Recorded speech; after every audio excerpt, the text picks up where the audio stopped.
Welcome to the DL Gaming Podcast. I'm Bobby. I'm Nick. I'm Amanda. And I am excited to have Amanda here. And I feel like I'm giving her too many recommendations all at once for San Diego. It's like when somebody gets here from Arizona, the land of sand and rocks. I'm just like, you got to go here. You got to go there. Saturday, we're going to go do this.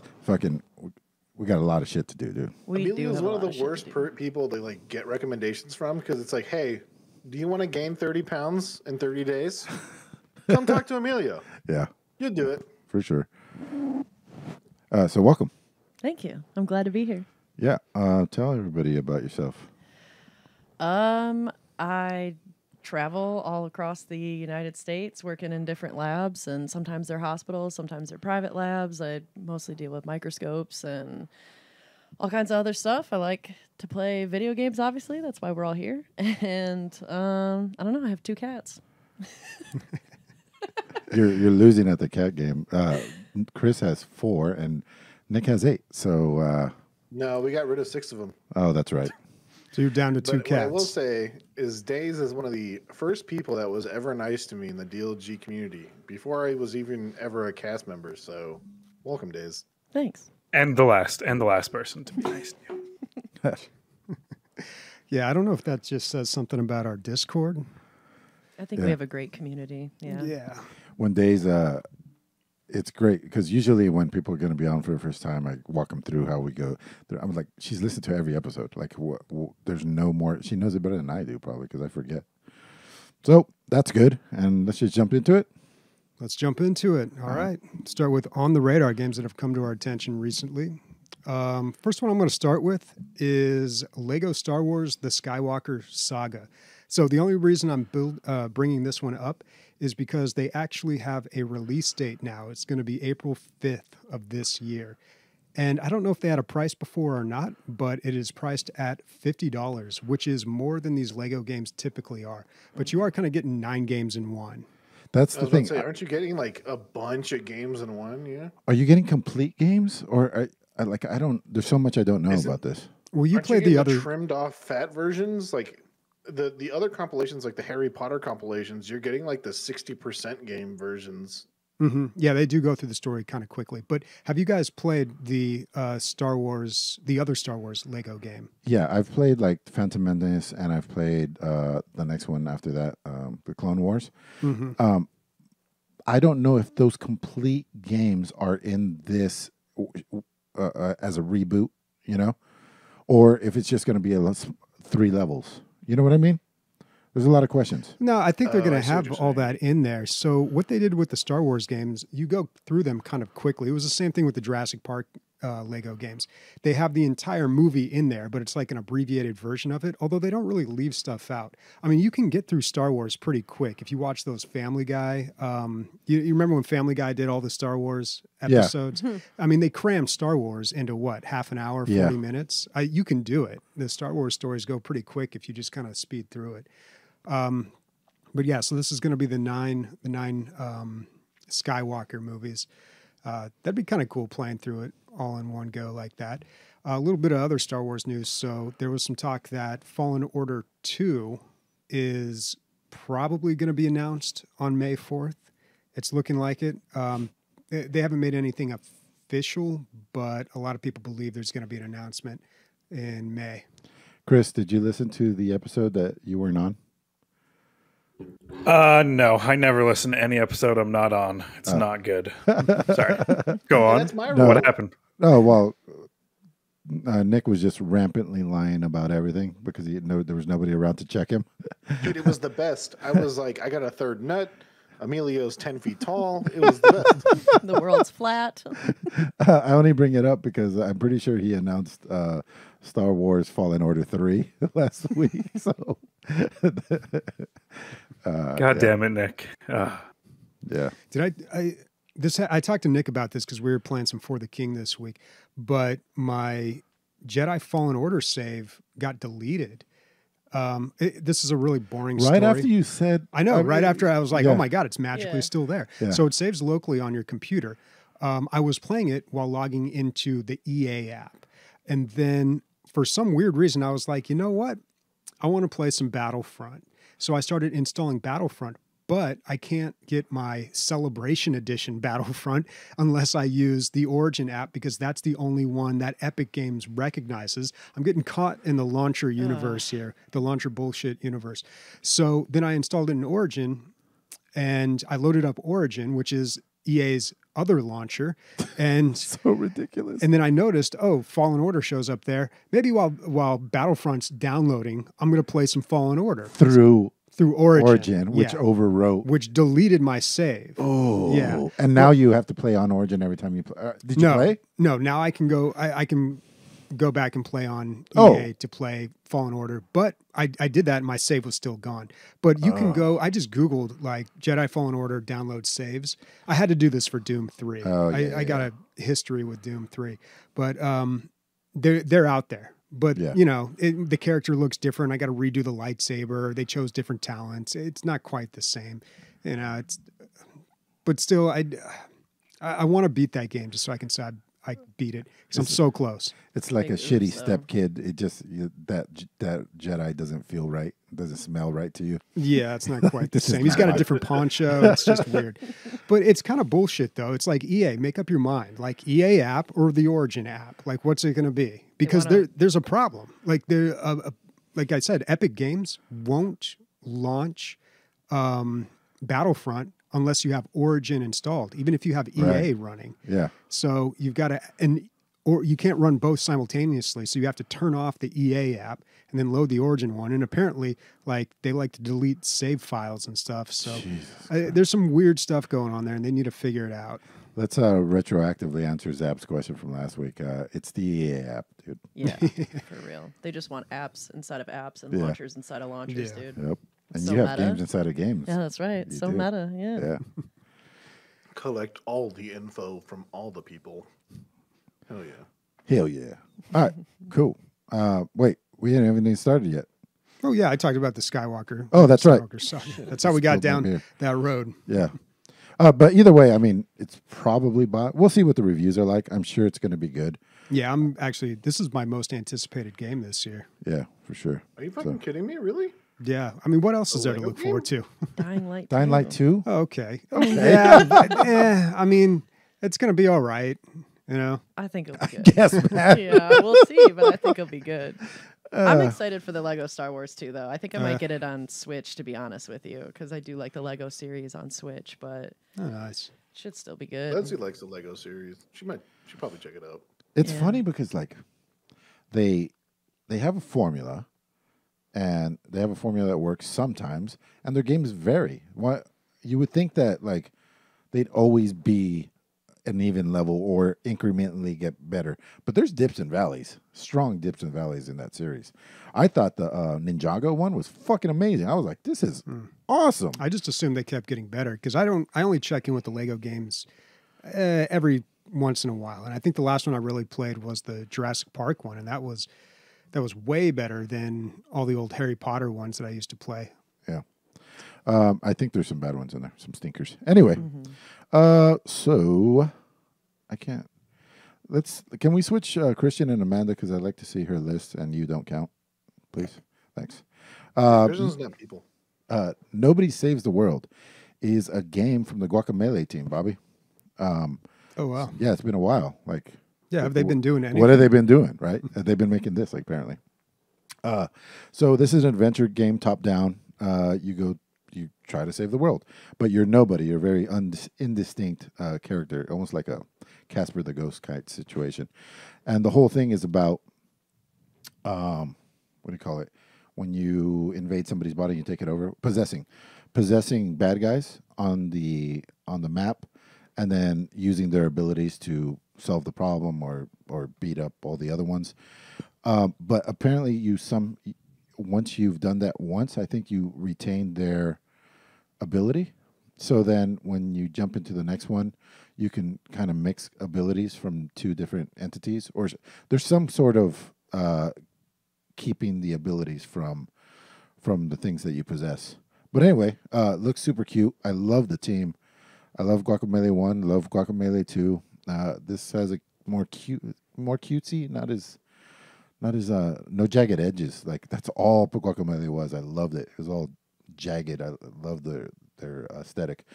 This is more cartoony, but anyway, they have a lot of credit with me because of the previous games. So I will be checking this out. Oh yeah, it's 91%. Not a lot of people playing this. 724 reviews. So they probably sold not a lot. It's not a lot.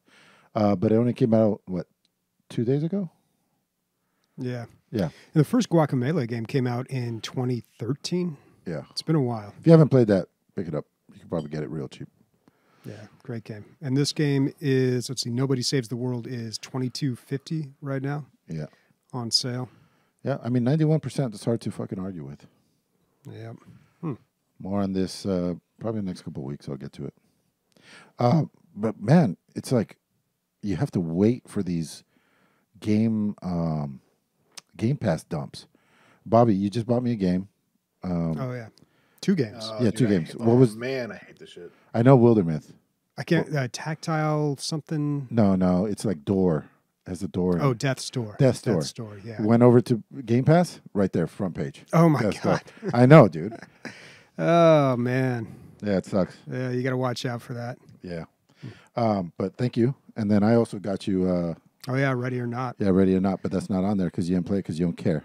No, I got to play that, but I'll play that I with didn't. you. I wasn't gonna have enough time to really get into it. I'm looking forward to that one though, and yeah, I would love to get on the Discord with some people and play that co-op. That would be great. Cool. All right, Nikki? Oh man, please don't call me that. So everyone knows that love Total War. Total War's coming out in 3 weeks. Everyone thought that they were done announcing shit, but they left the biggest surprise for last. Everyone thought they were going to announce the final legendary lord, and it was going to be Be'lakor, which was like this big demon, blah blah blah, and it wasn't. They are letting people build their own demon lord. And the reason why this is important, this is the first time in any Total War game that you can build your own character. Not only this, but there's over 2 billion different combinations that you can make with your legendary lord. You can change their left arm, right arm, each weapon that they have in each hand. They can dual wield, have 2-handed weapons, change what kind of wings they have, their head, their chest, their legs. The possibilities are endless. That's not only awesome. that, it's so fucking cool. There's 5 different ways to play the legendary lord. You can devote it to a specific god, or you can play as undivided. So in this trailer, as you're seeing how every legendary can look, every demon prince can look if you devote him to a specific god. But even if you devote it to one specific god, if me and Emilio both choose corn, for instance, we may not look the same because we just might choose different shit. Because there's so many different choices and so many different body parts for each of the demon princes that like the possibilities are endless. Nick, is any faction more important or closer to the story than any other? So this I was about to mention that. So this seems to be the main faction of the game. Yeah, that's what I was saying. Like, it seems like the demons are getting more of the shit than everybody else. So the main campaign is them. So no one thought that this was going to be a faction, but this is the Demons of Chaos faction, which you get no mortal units. So you get no cultists, you get no warriors. So like berserkers of corn or anything, you get nothing but demons. But you get demons from every Chaos faction. And the thing is, the story, light spoilers, I'll say. So the story is that the god of the Kislev people, who's a giant bear, died. Be'lakor is dead and wants to possess him. And the guy that killed him is the character that you're playing for this faction. And this guy also wants to claim that bear's soul. And so he can become the next chaos god. And so the game has a pretty interesting and unique story. It's completely different than like any other, Warhammer story. It's not like the books or anything. So Games Workshop gave them a lot of freedom. And I'm really, really, really excited to play it now. Like, as if I wasn't really excited to play it anyways before, but this was really out of left field. It kind of got spoiled because of a Russian magazine, but no one saw this coming at all. What's the countdown to release now? The 17th of next month. So next 3 month. weeks. Shit. All right, cool. Yeah, man. Yeah. Fuck, every time you talk about it, it's more cool shit. Yeah. This is the last thing I'll mention is that they have announced that there's 8-player co-op, which is like never been done in any Warhammer game. And not only that, but everyone takes their turns at the same time, which is like insane. So for anyone who's a big co-op person, that's part of the game now. Chris, are you going to be picking this up? I will now, dude. I love the simultaneous turn taking. I hated the old Total War. Wait for someone to do their whole fucking turn. I mean, it just takes you out of it, right? So yeah, I'll be picking this up. Nice. Can you turn yourself down a little bit? Oh yeah, it's coming out on Game Pass too. Though. You're up, Dace. All right. So for mine, I've got Reverie Knights Tactics. It seems to be a interesting like turn-based game. It's coming out in 2 days. It kind of reminds me of what I saw you playing earlier. Wildermyth? Yeah. More on that when we get to the highlights. But no, it seems like a really fun, cute, I guess, like kind of story. And I like that. Like I said, that everything is kind of like a strategy in a sense, but turn-based, it's kind of like your... the elves have been like pushed out, and so it's kind of the story of trying to save like the elven race in this storyline. But looks cool. Yeah, it's grid based, kind of like the old Advanced Wars is what it looked like to me. Just like straight tactics. When I was playing Wildermyth, I mean I'm playing the first level, so it's not super tactical yet. But what I really enjoy are the tactics, the like higher ground and all this stuff.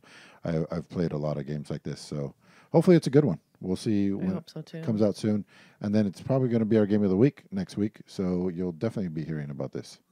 No price tag on the game yet. No, not yet. Hopefully it's not a lot, but it does look interesting and pretty fun. I've always liked those turn-based tactical RPGs as well. So I don't know. I think the last one I played though was South Park, Fractured Butthole. Well, no, it was the Stick of Truth was the one that I think was. No, it was Fractured Butthole. That was the grid. Yeah, I liked that. Even that's a fucking South Park game. That game's fucking amazing, man. Agreed. That was the second one? Yeah, the Fractured Butthole. Okay. Yeah, I didn't play that one. Butthole. I didn't know Goddamn it was grid-based, or it was turn-based tactics. Mm-hmm. Oh, interesting.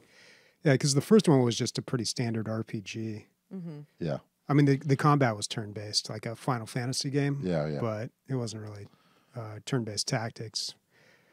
Huh, cool.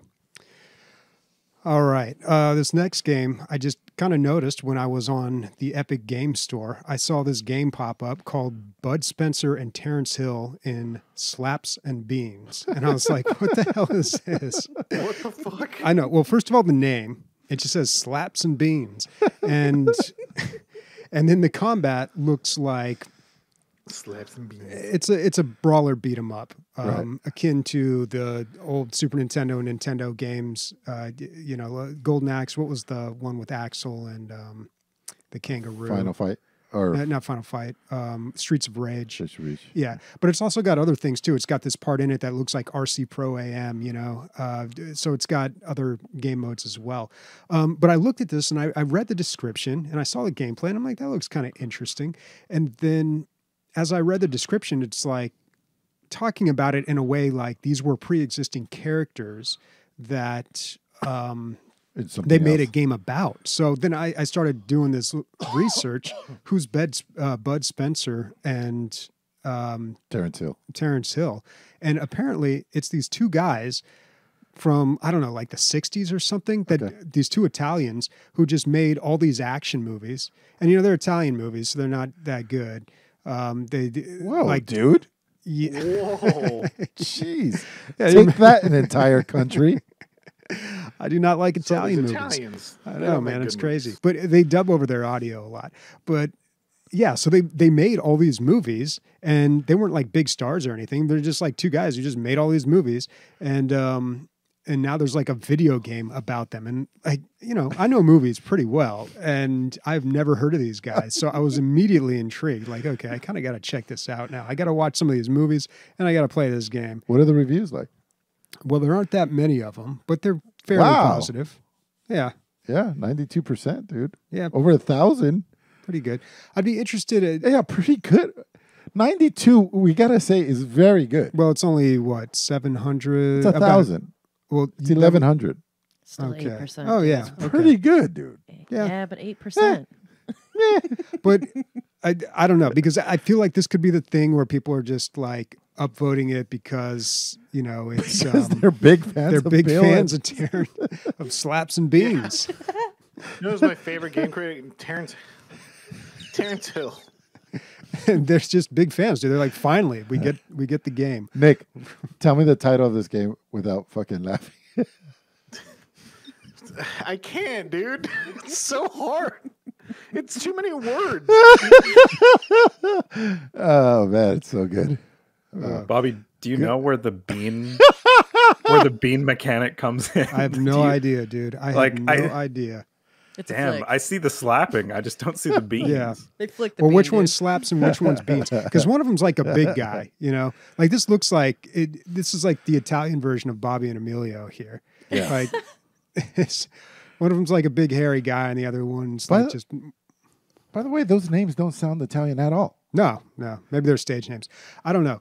But what I'm worried about is that this is it's a brawler beat 'em up, which I loved these games when I was a kid. But now every time I go back and try to play one of these games, I get bored within an hour. Yeah, even the Because- good ones. Yeah, are- they're just really repetitive. although you did beat Double Dragon Neon Genesis. Yeah, and that one still was not like super great, but it had a really good it was some sort of block or counter mechanic that gave you like some special ability that you charged up. So that was really cool, and that was you have to have something like that in these brawler beat 'em ups that make it a little more challenging and engaging. Otherwise, it's just button mashing, constant. And they were pushing funny, it. right?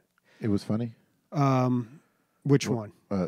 Double Dragon. Weren't Oh, they the going Double Dragon. Yeah, I mean, it kind of had a humorous side to it. Not like super funny, but Yeah. yeah.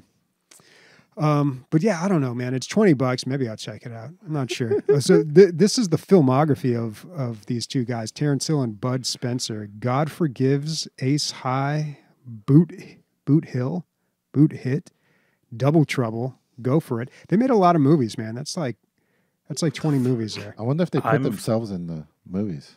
Oh yeah. They were the main characters. Oh, okay. Yeah. And they made a lot of them from like the 60s on to the late 70s. Oh, wait, even Okay, wait, up to the his 90s. real name is Mario. Yeah, there Oh, we go. Mario. Yeah, okay. If the other guy's Luigi, this goes a whole new Played that level. game. That's a good Oh one. my god, yeah. it's full circle. It's We're too getting much. meta here, Too guys. All right, well, that was the greatest thing that's ever happened. My next game is called Dwarf. It is it's fucking cool. It's a genre combining game. So it's a dungeon crawler, but it's a tower defense. So you're going through these dungeons, and then the thing about tower defense is you stay still. You're protecting one thing. But this, you're dungeon delving, so you're going forward, and you have to quickly deploy things when bad guys are coming at you. So it's like rapid fire problem solving, because it's only for that one wave of bad guys, and then you keep going. So it's interesting. I've never played a tower defense where you're trying to progress through a level. So I like both of those genres, and now it's a cute little graphics, has everything it needs. Yeah, I'll be taking a look at this. Coming out this year sometime. That's a cool idea. It is a cool idea. All right. The Minds Beneath Us. That's right. Yeah.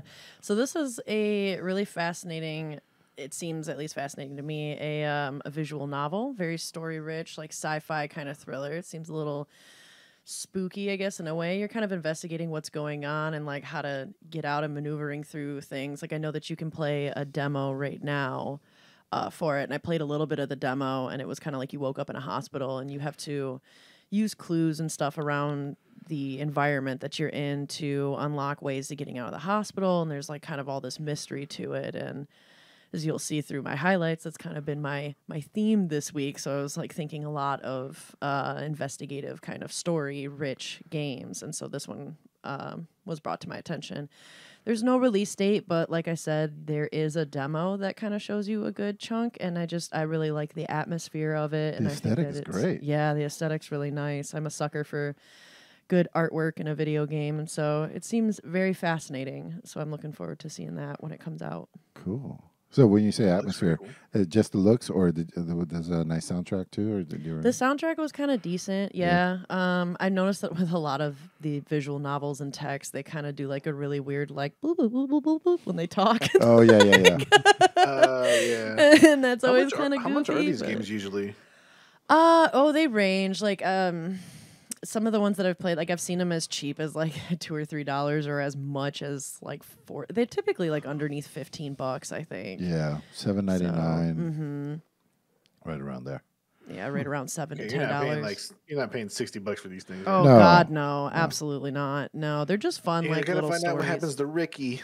Yeah. All right, so that wraps up on the radar. Let me do my wrap up right now, I guess. Do you have them somewhere, Chris? You're gonna wrap up each section. Yeah, because I like when you do it at the end, dude. Come on. Let's do it at the end. Okay. Yeah, it's like side effects for the drug advertisements, you know? Yeah. Might cause a stream addiction. Not having a boner. Yeah. All right. So let's talk about the games that we have been playing. So Hell yeah. Nick and I have been playing For the King. For the King. Yeah. Well, I should say Nick and his wife Leslie and I have been playing, because we talked about this last time. It's really hard to play this game single player or even two players, because you have three characters and you can't just play one character. You can go into a game with one character, but the enemies are just as difficult. So you'll get killed pretty quickly.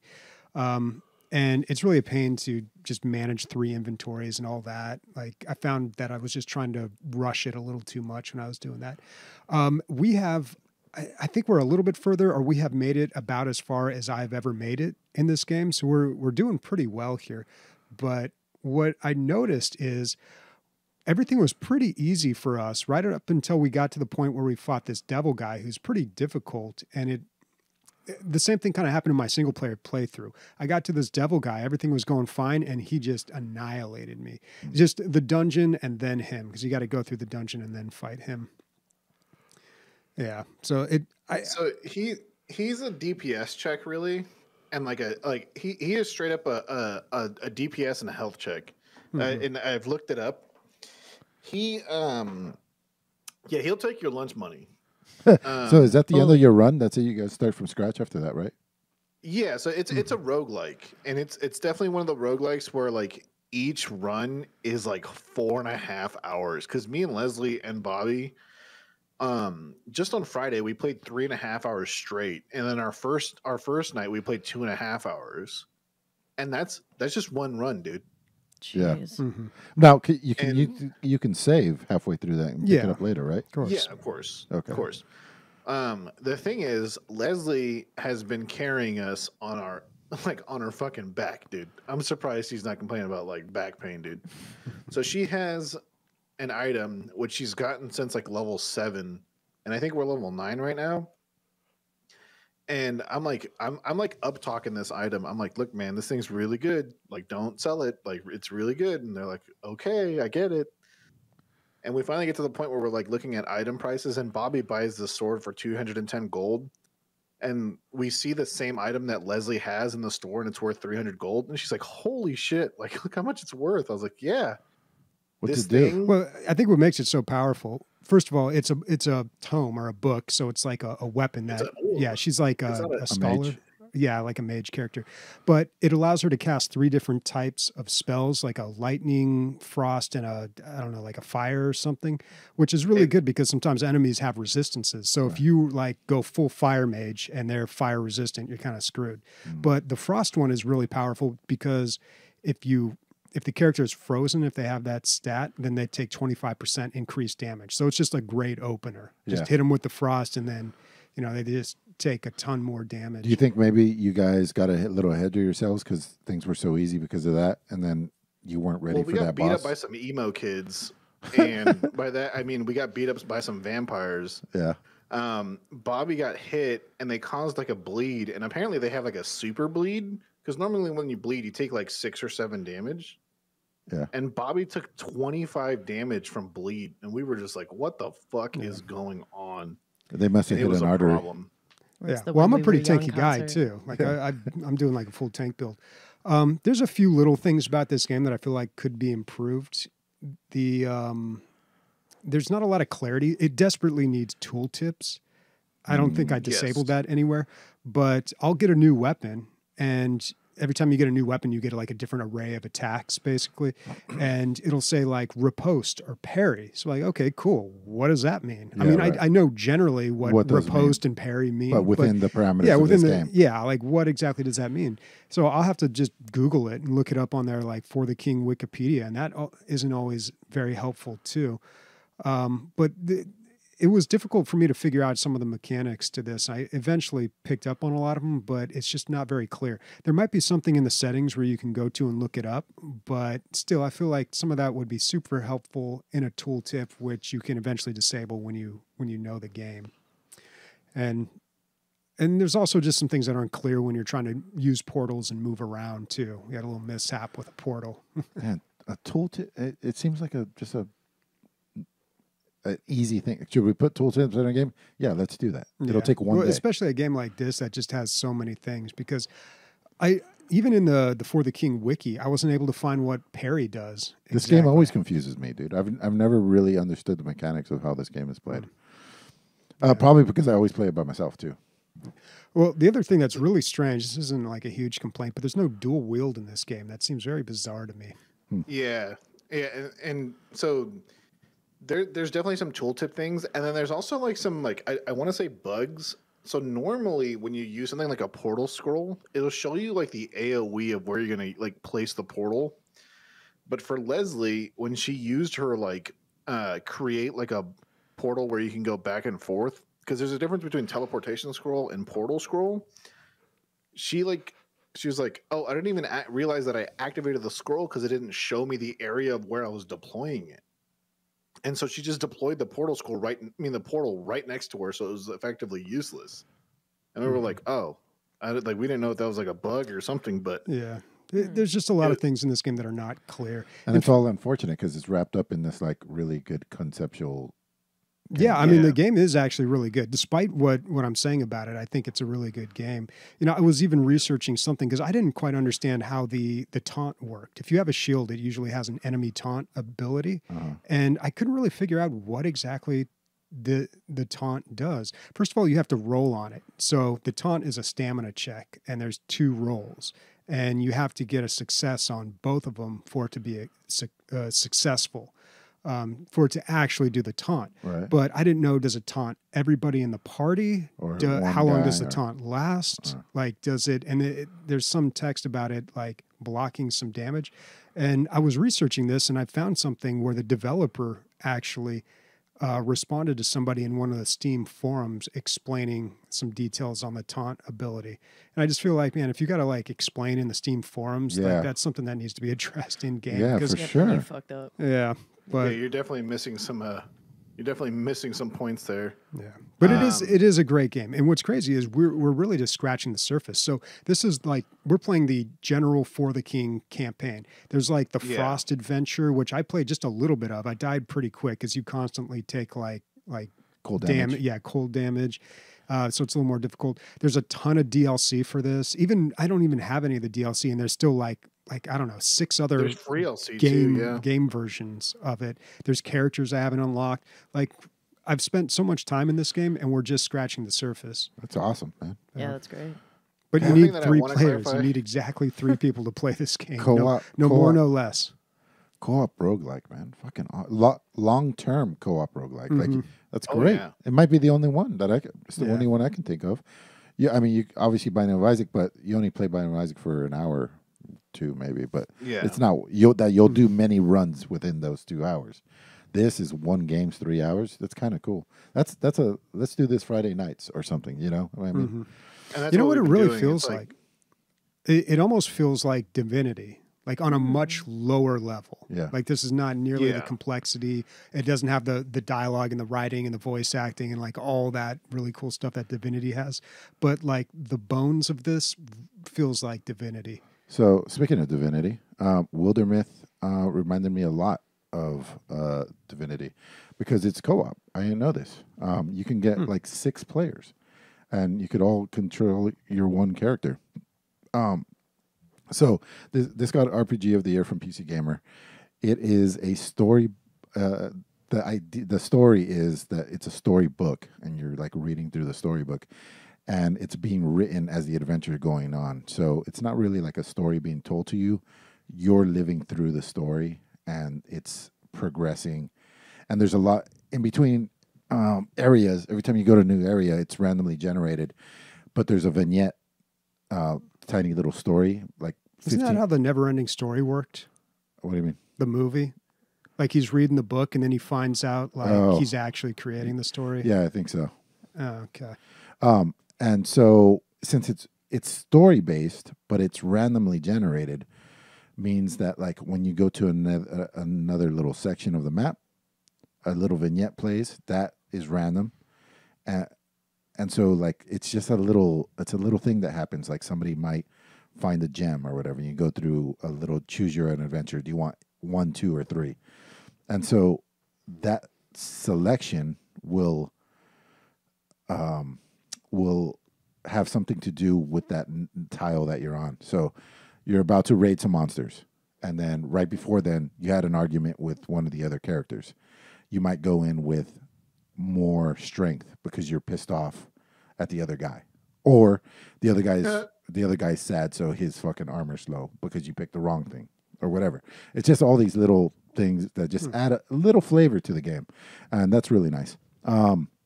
Combat is tactical turn-based, grid-based, and you have your standard warrior. You have a roguish, like arrow guy, a ranger. But the mage, he works differently than most games. He like connects himself to an item in the room, and then those items have abilities. So a table will have an ability called Splinter. So it basically explodes, and the splinters do damage in an area effect. Or like a statue, you can kind of like impale somebody with the statue, or on and on. A fireplace, you can throw the fire from the fireplace onto a bad guy and catch him on fire. Stuff like that. So he's always looking at the environment. So those are the 3. But I have 6 slots in my team, so I can get a lot more people. Also, the in-game time is, punishing, dude. Like moving 2 tiles is like 40 days.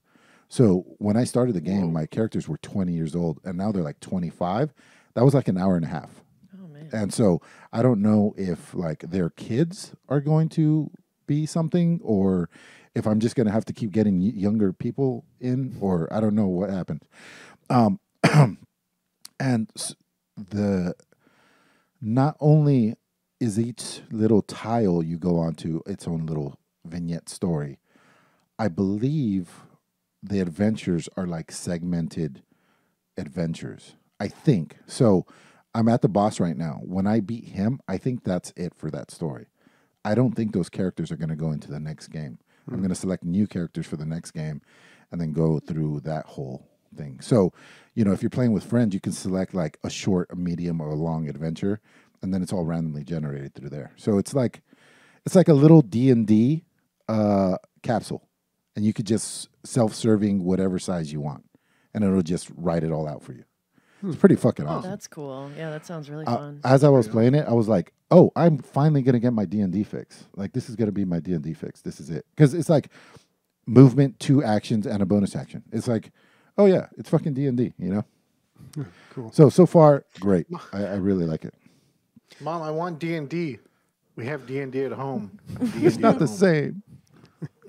It's always weird when games do that, like the clock, like they have the time running or years pass. Mountain Blade does that, where they have like time moves on as you play the game. And a lot of like city builders do that too. And I always feel like, no matter what, I always feel like I'm behind schedule, and I'm just like, how does the game adjust for that? Because I feel like in the case of Mountain Blade, I feel like it's going to be like 2013 by the time I get things going here. You know, I'm still going to be marching around on horses. Yeah. Finally got my army up and running and my kingdom going, and it's the future. You'll be riding a horse. It's actually a checkbox that you check in Mountain Blade whether or not you want birth and rebirth, where essentially you keep your character and like you are born again as the same character and you keep all your stats and everything, or you want to have your kids and you take your kids' stats and everything, or you just like I said, you just rebirth. Yeah. So the other game that I always think of that does that is, God, I just forgot it. Tropico, the Tropico series. They start you out in like the 60s, I think, and then like years pass as you go through the game. I feel like you're going to be playing Mountain Blade and fucking you're going to be in one village and like bell bottoms are going to be in style and shit. You're like, what the fuck? A plane passes by. By the time I finally get my big army together, I roll over and they got tanks. Yeah. So, Days, you got a list of shit. I do, yeah. I want to start, though, with milk outside of a bag of milk outside of a bag of milk. Why wouldn't you? Yeah, right? And so I heard of this game originally from you, Emilio, talking about it, and I was curious about it, so I went looking for the free one, which is the first one, which is actually called Milk Inside of a Bag of Milk Inside of a Bag of Milk. Not to be confused with the outside, which is this one.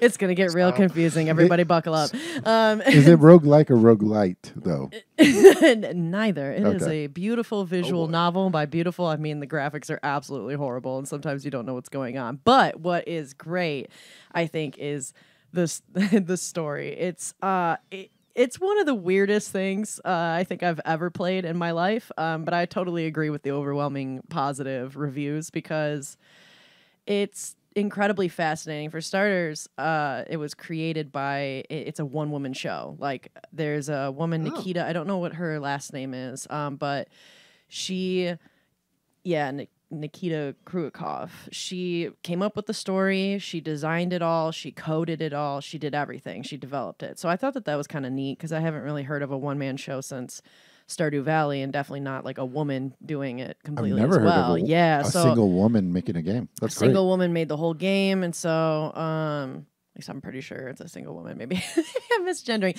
but still one person. But what's cool about the game, I think, is that I feel like it's a pretty decent dive into the struggles of someone that's mentally ill and like taking medication.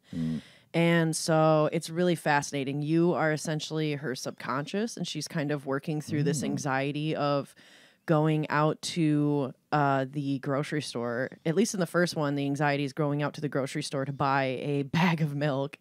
And which, if you're not from America, that's normal, but in America, you don't buy a bag of milk. So that might be a funny enough thing for you anyway. But there's some really good humor. Oh, what? I was about to ask you, like, you've been around the United States. Have you ever seen a bag of milk anywhere? Oh, I have. Where? When I was in middle school, one day, they just started serving milk in bags. It was really weird. And it was a terrible idea. You're basically handing a bunch of kids like a water balloon. A projectile. Of milk. Oh, gross. No, I've only seen bags of milk as soon as I went into Canada. Like, from Windsor to Toronto. But I wish I could go back to that fucking that boardroom meeting, that PTA meeting where it's, what do you want to do? Are you guys stupid? I just slap them all. No, I mean, it's cool. You can customize your little milk holder, dude. You know, you can put some flowers on it or something. I don't know, dude.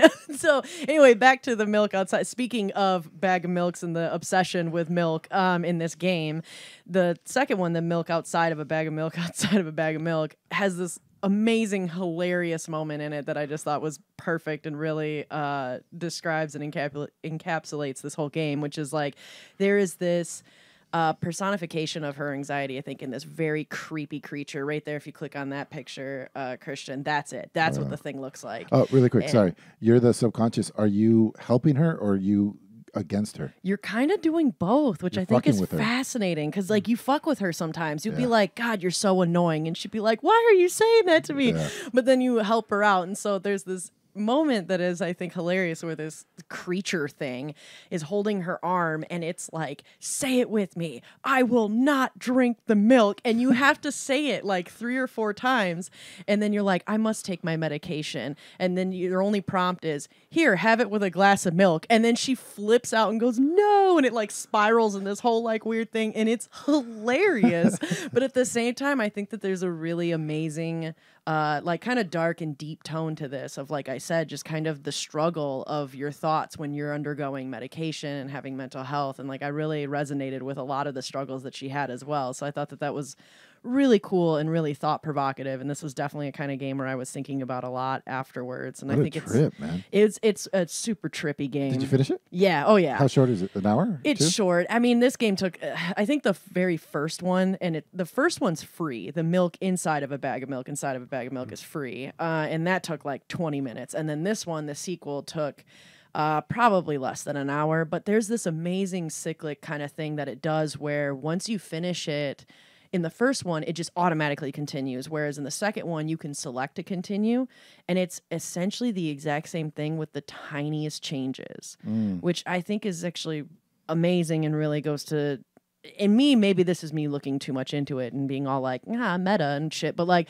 I thought that it's perfect because when you're dealing with mental health and you're trying to find like a routine and stuff that works, it can feel so repetitive, like you're going through the same spiral of bullshit that has just a tiny change to it, you know? And, but at the same time, you uncover and you find out more and you find out more. And there's just all these themes in this game, in both the first one and second one, where they really focus on a cyclic nature of things and just constantly cycling. And it's really like self-aware. The writing in this is really self-aware, and it has this like fourth wall breaking of it at one point where she's like, yeah, the first time I got through this, I was a visual novel protagonist, and now this time I think I want to be a point-and-click adventure kind of protagonist. And they say that, and then it's like, I love that. It's fantastic. So I definitely recommend this game if you're into like visual novels. It's weird. It's a weird trip. It's kind of creepy, but really hilarious at times too. I didn't know that people were listening and picking up games that I was talking about. Thanks, Stace. Yeah. And thank you for saying the whole name every time of both. I thought dude. that was a strong and I think correct decision. Yeah, absolutely. How could you not play a game that's as obnoxious sounding as milk outside of a bag of milk outside of a bag of milk? And the whole game is about being outside of the bag of milk, but being inside of the bag of milk and being outside of the milk and getting the bag, right? Whoa. Jeez. Dude, yeah. So I continue to play Vampire Survivor. I'm just unlocking things, new characters, new powers and stuff.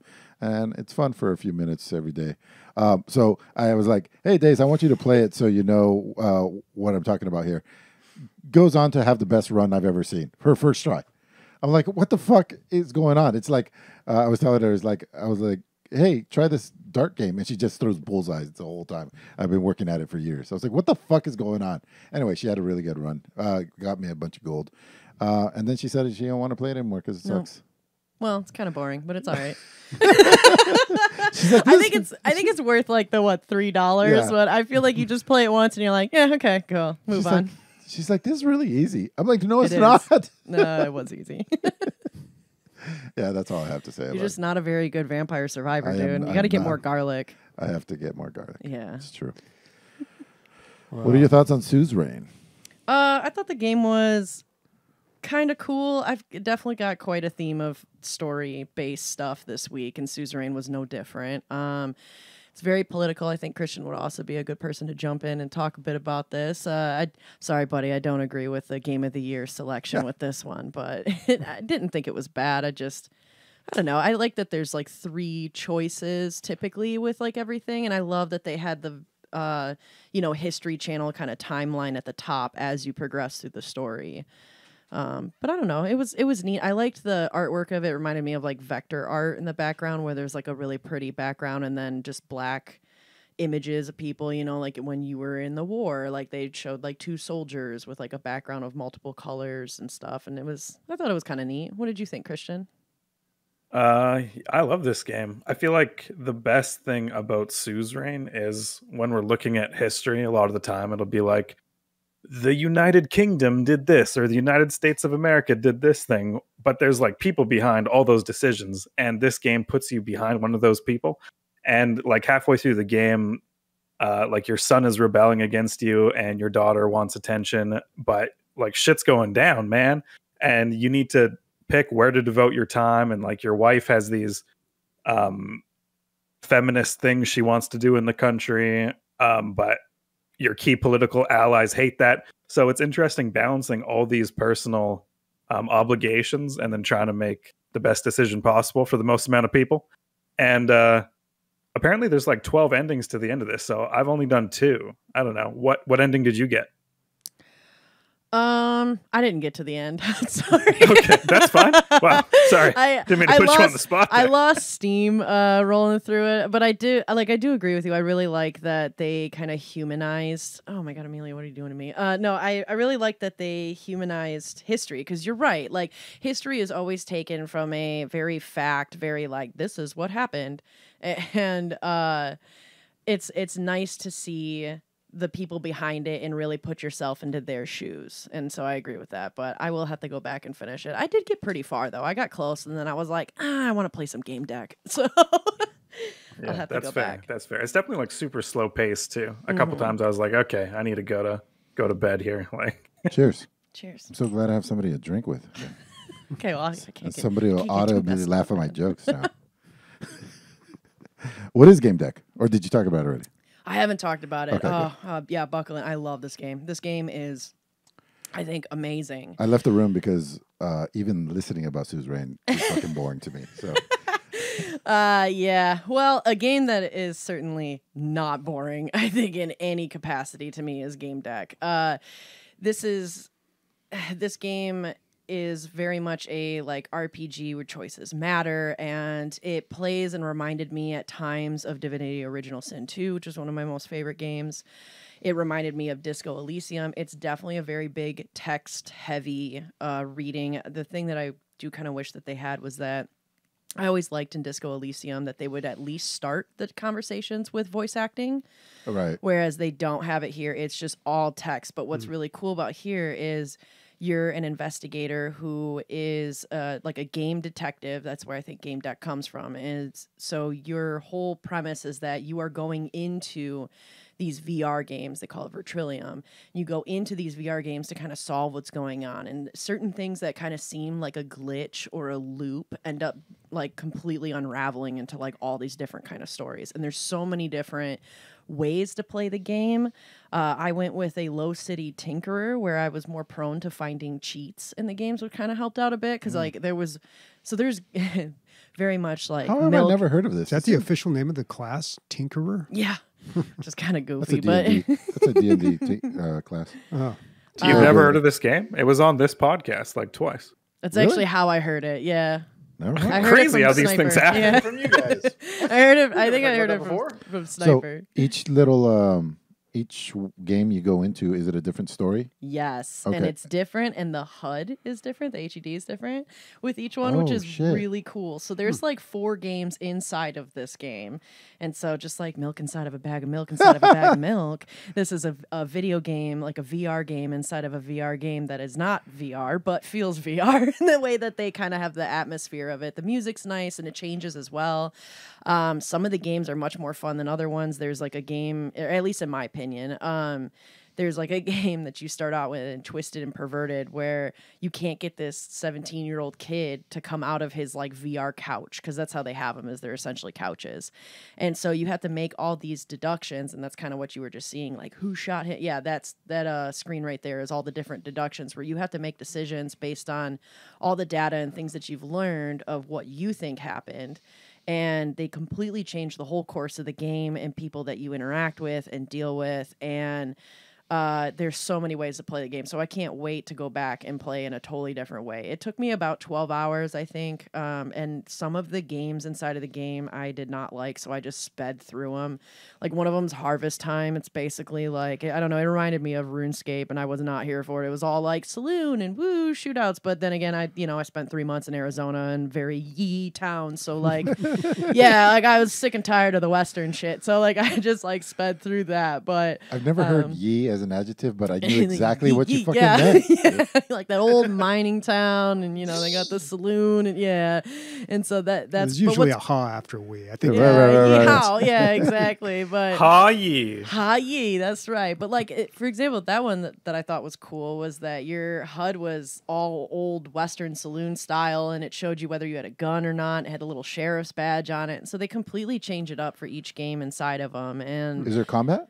no, not really. It's a lot like Disco Elysium, where like the only time that somebody's shooting somebody is when it's involved in the story. Yeah. So, but that's kind of cool. Like actually in the Harvest Town one, so that picture that you have up right there shows harvest time, and you can see that HUD that I was talking about with the sheriff badge and how much money and stuff you have. Each one of those is different depending on what game you're in.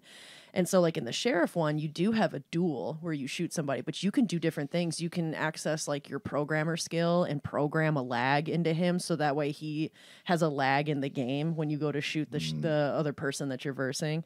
Or there's this one that's called the Knight's Code. I think that's a game inside of it, and you would like grind to craft. It's like a crafting based one. Or you could be like, you know what? I unlocked being a cheater. Fuck this, and just like instantly beam to like the end level of it, which is really neat. So you finished the game or you finished the demo? I finished the game. Yeah, I bought the game and I beat it. Yeah, And you're gonna play it again? Yeah, I'm gonna play it again. That's saying a lot. Yeah, I don't play games again usually. I don't like playing them again at all. Well, that's a strong which is why I don't like roguelikes. But yeah, this game to me was awesome. The storyline's fantastic. It was one of those games where as soon as I got off, I was like, oh man, like what if I would have saved this guy? Like, what if he shot me? Like, there were genuinely parts in the game where I did and found all the data and had all the information, and it'd be like, well, who shot this person? I'd be like, man, I don't know. Like, I don't actually really know. Yeah. And so it's so much better when you know that the answers have have real repercussions, as opposed to like. When, like Bobby was talking about a game last week, I think, where you're like, I don't think it even matters. Bannerlord. Doesn't matter what you say to them. Like you tell them. Some of the dialogue options. Yeah. It It's doesn't just matter.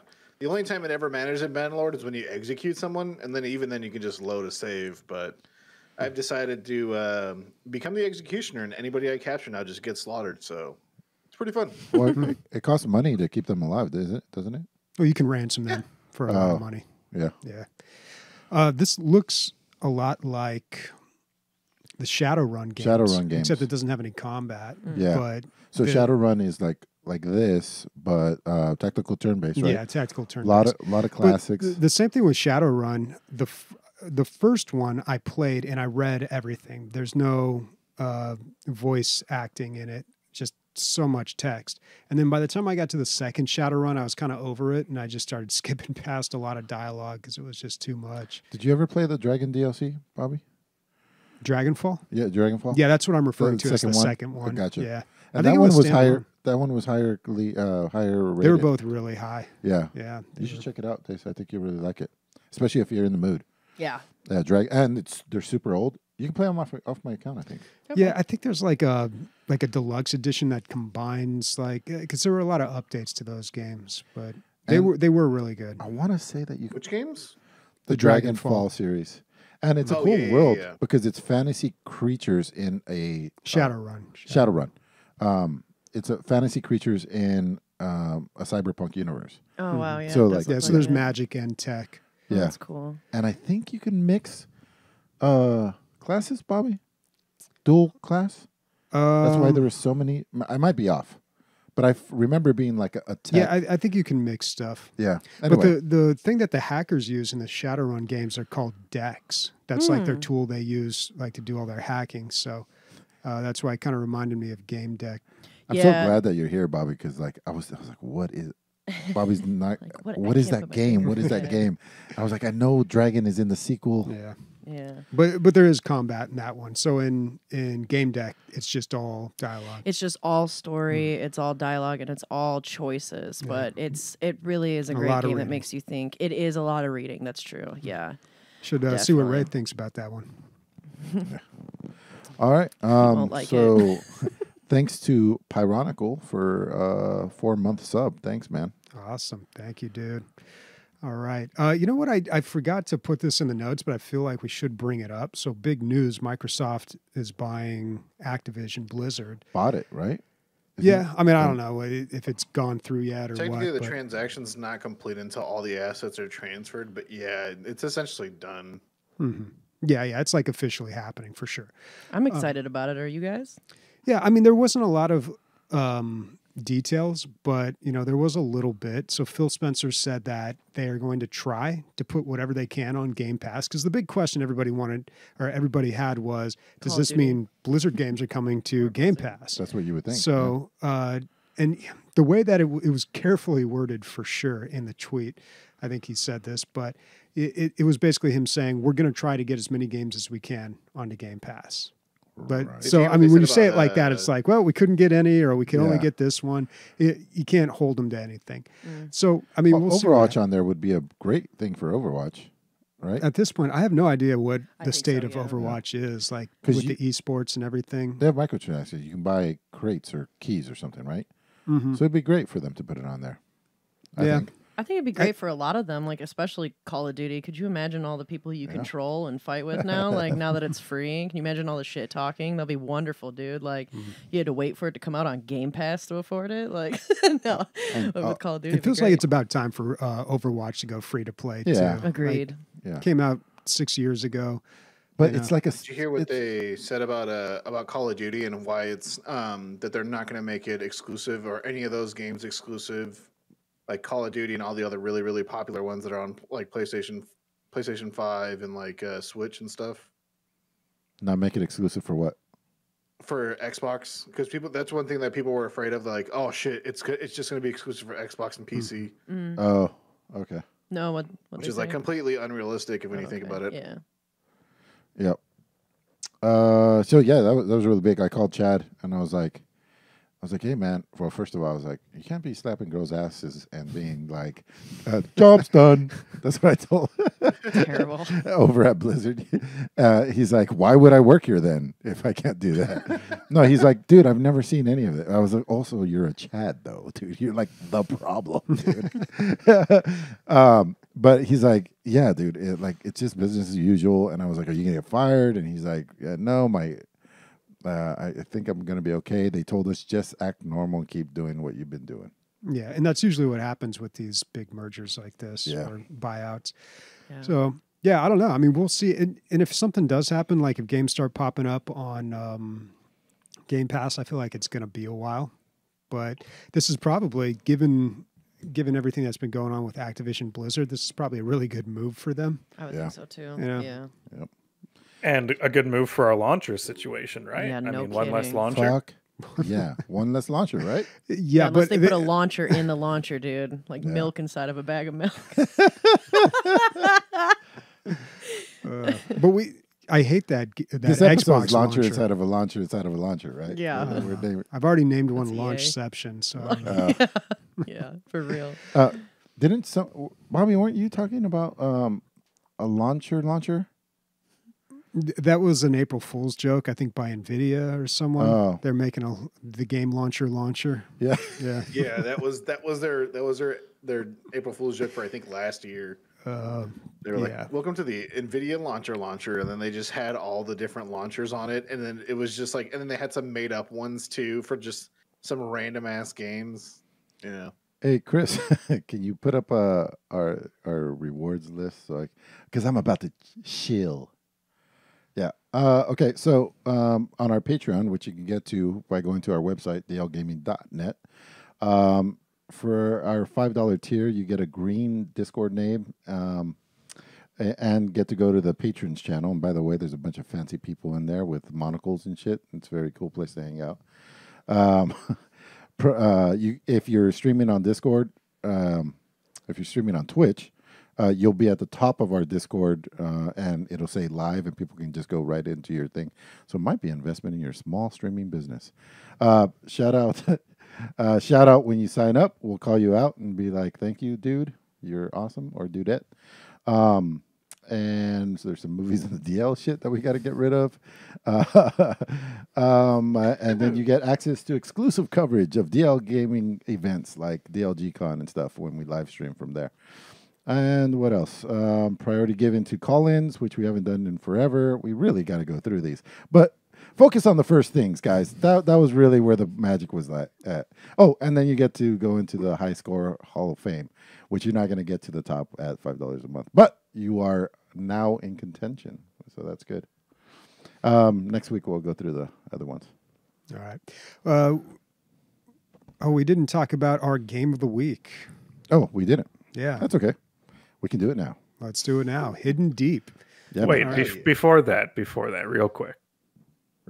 Sorry, I know I'm ruining the momentum here, but what do Thanksgiving and Christmas and Mother's Day and Easter all have in common? Can they're anyone holidays. tell me? Yeah, they're holidays, exactly. They're holidays, they're tradition, and this world is made of strong traditions, and this podcast should have some strong traditions. So here's my pitch for you guys and the whole community. Once a year, for a week, we go back to Valheim, we have a ton of fun, and we play a round of golf it. February 7th, let's say. Just pulling a random. What do you guys think? I think you should look when Valheim was released, and it should be that day. Is that day important, do you think? I think it was in February, so yeah. Oh, really? Oh, wow, that works awesome. That's Okay, what I'm cool. saying. Why Well, not look it up. I'm not sure what day exactly it came out, but Why not a day that most people have off, like Labor Day or something?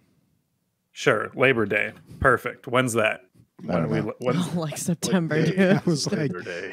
Yeah, September February 5th? 2nd. Well, hey, Well, no, that it's lines an up. annual thing. It doesn't have to be coming up. It should be like the Friday or Saturday that week because that's when most people would have it off, right? So like right around the time of February 2nd then. So yeah, you nailed it, dude. February 7th. Although does that coincide with Dying Light 2? Because I feel like when Dying Light 2 gets released. I don't know. We'll figure out the details. We'll have Right. people, like make this. But if you like this idea, let me know and come to the Discord and join the Discord. You can do that too. Thank you. Thank you, everyone. You can get Thank there you for by the going to PSA. dlgaming.net. It all happens there. It's where the magic happens. Absolutely. It's the bedroom of the internet. All right. Yeah. So we all played Hidden Deep this week. And so it's a... Fuck, what is it? What do you call this? well, the game is not out yet. Dude, it's It's a 2D adventure, I think, right? 2D action? 2D action. 2D action, Yeah. atmospheric. They're going. You're delving into cave systems, which is under an ocean. You lost contact with the oceanic team that has like a base at the bottom of the ocean. You go down there, and then you start going into the rock underneath the thing, and look for your guys. Basically, is the story. It's 2D, but they're going for like realism quite a bit. It's almost like physics based the way the character moves. There's like ragdoll physics and stuff. And the shooting and the movements, it was all like pretty realistic, I felt. The guy jumps realistically, he moves his arms realistically, the cables, the grappling hook, it all seemed realistic, which is odd from this perspective. You usually don't go for realism when you go for the 2D perspective. I enjoyed it. I thought it was pretty good. The monsters and the sounds were scary. When I played it, Yes. you only get to see a little bit. You have this one little light around you, and that's pretty much it for the most part. I'm seeing some shit on the screen that I have not seen, and I don't think I want to see it. That looks fucking scary as Looks shit. terrifying. I got to the point where I found some of the crew, one guy, and then at that point it became like you have to move them independently. So you move one, and then you put them in one place, and then you move the other one. And then at that point, I was like, all right, I should be playing this co-op. Like, it looks like, obviously, this is made for co-op built from the ground up because it has multiple characters that I have to play separately. And that just seems time-consuming. And maybe it lends to some of the problem-solving because what I did with one of the guys is I moved him to a section with his gun out and left him there with the gun out. And I believe he acts kind of like a turret, so he'll like kill things. But it'd be way better if it was somebody. And I have not been able to play the co-op even though we all own it. Yeah, I didn't know that there was co-op on this game. 4-player co-op. Until you guys had mentioned it. Yeah. You can control multiple characters, and at a certain point, you can control up to 4 of them. And you need to use them in ways that, like other games, where you have one character like lower an elevator or drive a thing, and the other person is then able to do something because of that. But yeah, it's a scary adventure game. It reminds me of a few other games like Lone Survivor. That's a game not a lot of people had played. It came out maybe almost 10 years ago.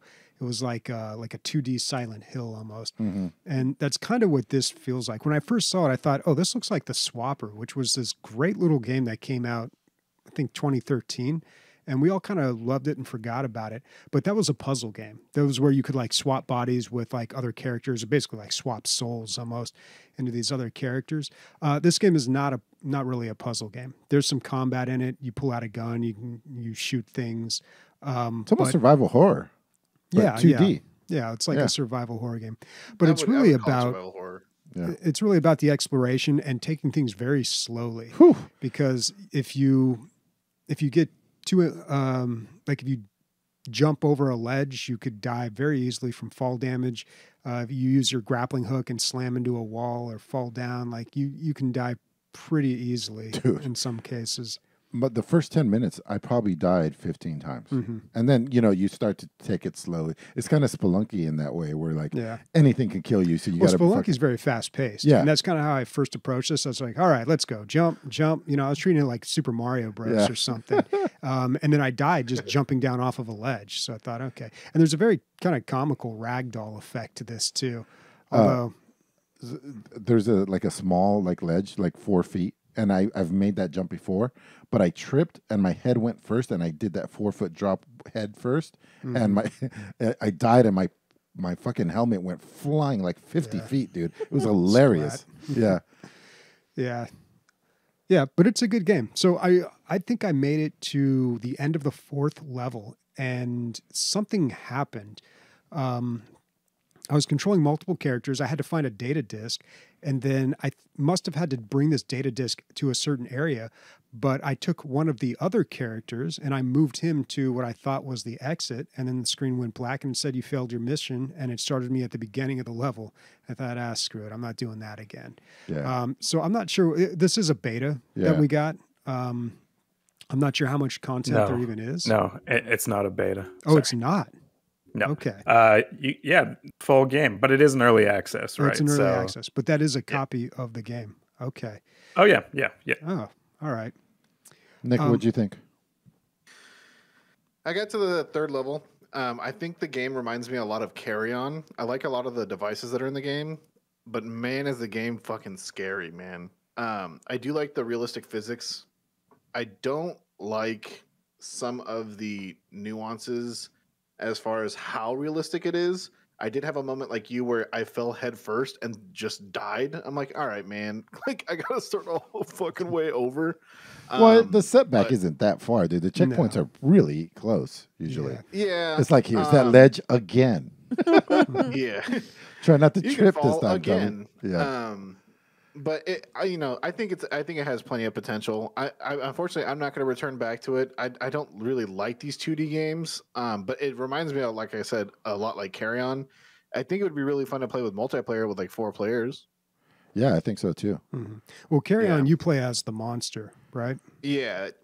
Yeah, but it does look like that. The red stuff on the wall very much looks like Carry On. You're gonna go so much faster with multiple people, dude. They're literally like 4 times faster, because you don't have to fucking pause one guy to move another guy. Mm-hmm. You could just be like, oh, you do this, you do this, you do this.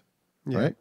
Yeah, and when you do leave your character standing somewhere, I mean, they will shoot at stuff, but they can also die too. So that happened to me where I switched over to another character and was doing something, and then somehow the last guy died. That happened to me when I was using one of those probing balls. I was like, oh, what's over here? And then meanwhile, my guy's getting eaten by bats. And you can't cancel those things. Mm-hmm. They have a time limit. Yeah. Now, there doesn't seem to be any sort of like perk system, talent points, or anything like that. You have gear, and that seems to change per level. You have like this orb you can throw out to scout locations and zap bugs. You have some explosives you can use to basically drill down, and you get like a machine gun at some point, other than just the random pistol. So you get more gear as the game goes on, but it doesn't look like there's any sort of perk or talent system, which I don't know. Maybe that could have added something to this game. But I noticed, maybe because he was an engineer, one of my characters was a really bad shot. Like when you point at something, shoot, I could see the red dot or the red line just like wavering. Like he couldn't steady his Or was shot. he scared? Yeah, maybe he was terrified. I don't It's a think scary so. game. Or maybe. Yeah, I don't know. I figured it was because he was an engineer and not whatever the main guy is. Not a No, it could shooter. totally be. Yeah. It could totally be. So I would put it in the recommend column, and I really want to play it in multiplayer. I mean, I think that's what it's made for. That's the way we should play it. But we're adults. With Well, time. online co-op is only 2 players. Is that right? There's a Yeah, sorry. Online co-op is only Yeah, 2 online- players, and split screen is up to 4 players. So I feel like it's kind of meant you and your friends go to a couch and you have a scary time. But I see. Cool. Yeah. All right. So I would recommend. Where you guys at? Yeah, I mean, I thought we had just gotten like a beta copy of the game. But knowing that it's the actual game, I'm probably going to continue to play this. I'm not thrilled about doing that level 4 over again. But Wait for one of us. It'll go fast. I wonder if you can join into my already started playthrough. I don't know, we'll have to try it out. Yeah. I didn't mind it so much as a single player experience. Yeah. Nick? Recommend 100%. Cool, man. I thought you were going to get it after you. Yeah, it sounded bad. No, cool. I don't think it's bad at all. It's just I'm not a big 2D game fan at all. Yeah. Like 2D side scroller fan. You were born really before. the only- That shit had already phased out. That shit had already phased out when you were born, dude. Like there was no more 2D at that point. He's about to turn 30, dude. He's a little baby. Wow. Hey, I turned 30 in like 4 months. Thanks for remembering. Yeah. All right. What do we got next? Where are we at? What's going on? What's my It name? is. It's It is time time for- for listener Who questions. am I? Listener Somebody's here. questions. I gotta. Fuck. Sam's asleep. I'll be back. Okay. We got a dog barking. Mm-hmm. Okay. Well, let's move on to. We've got some rapid questions. I think this comes from Warconius. He's Yeah. got some rapid questions for Days, and she's joining us for the first time. So let's burn through these. Number 1, top 3 games all time. I would have to say Elder Scrolls 3 Morrowind. Morrowind. I love that game. And then additionally to definitely Divinity Original Sins 2. And probably the third one, actually, Disco Elysium, to be honest. Okay. Love it. Yeah. Divinity, definitely in my top 3. I feel like most people choose Oblivion when it comes to an Elder Scrolls game. I'm kind of surprised at the Morrowind pick. You have no idea. I Morrowind's was so great. obsessed. Yeah, I did fan fiction writing Morrowind. Like I went Whoa. down the deep. And Yeah, I went that's down the the deep Argonian hole with too. it. Yeah, no, I was a high elf. High elf in the Mages Guild. No, Vivek was my spirit animal. No, anyway. Yeah, so preferred game genre would be definitely RPGs, and I like the different kind of subgenres that happen with RPGs as well. I obviously lean a little bit more towards like story-based RPGs. But Do you know about Skywind? Skywind? Yeah, it's Morrowind inside of the Skyrim. Oh, engine. yeah, Okay. I'm familiar. Yeah. Okay. Are they supposed to finish that this year? I'm not sure, but it's either that one. What's the other one? What did you mention, Bobby? Not the other. Oblivion? Sky Oh, Oblivion? Sky Oblivion is the other one. I don't know which one's bigger. I'm with Warconius though. Like Hmm. at the end of the day, Morrowind is a tough game to get back into, even if they did upgrade like the graphics. It was definitely like a heyday in its moment, you know? Yeah. Like it really took a hold of me with like at a perfect time, Yeah, you know, and that's really kind of, but it is my top game of all, one of my top games of all time for sure. Damn. All right. Yeah, loved it.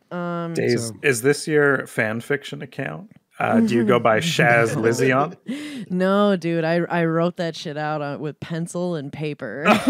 You will not find it online. Oh, gotcha. Okay. Yeah, exactly. You had to read your journal and no quest markers. I had a game guide though. I was really into it. Yeah, no, I love that game. So like I said, favorite game genre is RPGs. Favorite DLG podcast moment was was definitely the not suitable for work episode, almost the whole thing. I'm super honored and happy I got to see that because I had no idea, Bobby, about your life before this. That's why I'm not allowed in Canada. That blew my mind. So definitely that. I'm not spoiling it for you. We need a not suitable for work part 2 if you want Spoilers, his name was Sandra before. Oh. He was a woman. What? Oh, he was like, I had no idea, Bobby, about your past life. Yeah, no, it's a secret. Keep the mystery alive. I was going for the transition joke. All right, never mind. Let's keep going. Favorite game soundtrack is going to be, I mean, anything in the Elder Scrolls series, but Elder Scrolls Skyrim specifically was one of my favorites. Yeah, dude, dude. amazing. That Absolutely chanting gets my amazing. testosterone up. It gets me excited, man. I love it. It pumps you up, you know. Yeah. How much more accurate am I going to be with info on the podcast? At least 20 times better than Nick. Probably 10 times if Emilio keeps feeding me mezcal. So, but aiming for 20 times, you know. But I think the hottest video game character is weirdly Hitomi from Dead or Alive 3. Is that the Very super big specific. tit one? No, she's not. She's like the karate character, dude. Like the Can you girl bring her next up, door. dude? Yeah, it's yeah, there Which you one's go. Tommy? Yeah, Oh. dude. Oh, yeah. She's very like, like girl next door. She's very girl next door. Yeah, I definitely think she's the hottest. I don't know. I like her. I don't know about those bangs. No, not for you. Not big on the bangs. Fucking rude, dude. Jeez. Yeah. I mean, They're most like of big 80s bangs. yeah. I'm sorry, we can stop talking No, about it's all bangs. good. Most of the characters from that game, though, definitely make the hottest list for me. And then you have, like, I'm assuming you're asking if I snack while I play video games. Weirdly, no, not really. I don't really eat while I play video games. Not often. It might be popcorn, if anything, or I really like roasted seaweed as well, which is odd. Sometimes I'll eat that while I'm playing video games. That's about it. If Henry Cavill invited me to his house to paint Warhammer figures, Nick would probably murder me in a jealous rage of... I'd imagine, Nick, that we would be really close, really good friends. You'd convince me to have you come over because you would know the best color swatches for whatever character it is. And so then I'd invite you over. I actually wouldn't. I would send Leslie with you. I would be like, here, Leslie. You can Well, then you're not going to Leslie's get to meet biggest Henry celebrity Cavill. crush. Yeah. Well, if you wanted to meet him, though, man, no, that's the way is not through your woman. But like, it would be. I don't care. I'd be like, hi, can I just see your army, please? Yeah, yeah, exactly. He'd be in the corner, just painting, going to town. If Sam went to meet Henry Cavill, I'd give her full fucking like free license to have sex with him. We're taking a big bath. how could you Everybody, not? Damn, dude. everybody's Really? taking a big Yeah. bath Really, together. dude? How could Really? you not? Yeah. Look at his bangs, dude. Come on. Well, you're talking to Emilio, not Bobby. Well, I mean, he is Clark Kent, so he's got to have that one lock of hair that always hangs down That's in right. front. The curly Q of justice. Yeah. Oh my God, he's the Witcher, dude. Like, jeez. You're So a Witcher, Harry. yeah, you're Was a it Witcher, last Henry. episode that I realized he was British for the first time? Yes. Yeah. Yep. Never knew he was British. He actually, I looked it up afterwards. He grew up on an island that is like right in between France and Britain, in Jersey. It's It's called Jersey. yeah, because at first I saw it, I was Old like, this Jersey. guy's from Jersey. He's not British. He's from the Jersey. Jersey Shore, damn it. Oh my god! If it's an island, yeah, he probably grew up on the Jersey Shore. Oh, For sure. he did. You're right. Yeah, Yeah. I wonder if he he definitely gyms. I mean, probably he's got to do laundry. He as lifts the well, island. but, It looks like he lifts he the doesn't island. tan very much, it seems, but he don't need to. And then the last one, Hideo Kojima. You know, I eat sushi, but I still am not familiar with playing a lot of his games. Not gonna lie, I know he's a heavy hitter and like an amazing. Developer? Maybe I'm going into the Nick realm of being misinformed, but I know Death Stranding and Metal Gear Solid are like huge pillar video games, but I've never really played either one. I think if I had a console, I would definitely play Death Stranding, though. I just can't get into... It's weird. I really enjoy story-based RPGs, but when they are too much like a walking simulator in a way, Like Death Stranding, I can't get into it with PC. But if I was sitting on a couch or laying in my bed, hell yeah, I'm down. But Nice. yeah. Hey, thanks for. See, we should have done this, but we have Orconius to do things like this for us. So thanks, buddy. Thanks, Hell yeah. Marconius. Yeah. All right. Well, he also asks, now that Chad works for Microsoft, things are going to go south, right? I mean, he doesn't have a great track record.